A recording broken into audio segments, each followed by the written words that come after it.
সালাত এমন এক আশ্চর্যজনক ইবাদত, যেই সালাত আপনাকে যাবতীয় অশ্লীল অন্যায় কথা কাজ থেকে বিরত রাখবে।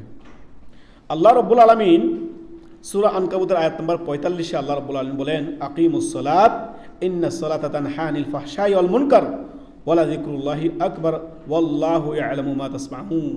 আল্লাহ রাব্বুল আলামিন বলছেন যে তোমরা সালাত কায়েম করো। সালাত কি করো?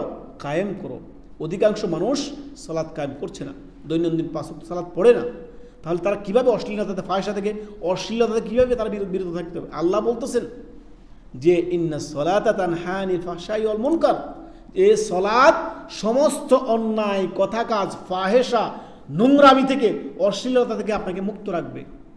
সালাত যদি সালাতের মতো পড়েন, সালাত যদি খুশুর সাথে, একগ্রতার সাথে পড়েন, কদ আফলাহাল মুমিনুন আল্লাযীনা হুম ফি সালাতিহিম খাশিউন, যে মুমিনদের সিফাত হচ্ছে, মুমিনদের বৈশিষ্ট্য হচ্ছে তারা নামাজের মধ্যে ডুবে থাকবে, নামাজ একগ্রতার সাথে পড়বে এবং মনোযোগ সহকারে নামাজে থাকবে।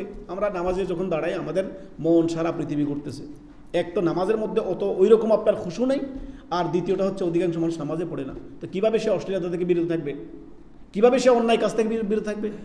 সালাত তাকে বিরত রাখবে। যদি সালাতের মতো সালাত পড়ে, সালাতের কোয়ালিটির মতো সালাতই হয়, যে ওয়াসজুদ ওয়াক্তারিব, যখন তুমি সেজদা করো আল্লাহর নৈকট্য হাসিল করো, আল্লাহর সবচেয়ে নৈকট্য আপনার হাসিল করে বান্দা যখন সেজদায় রত হয়। সুবহানাল্লাহ।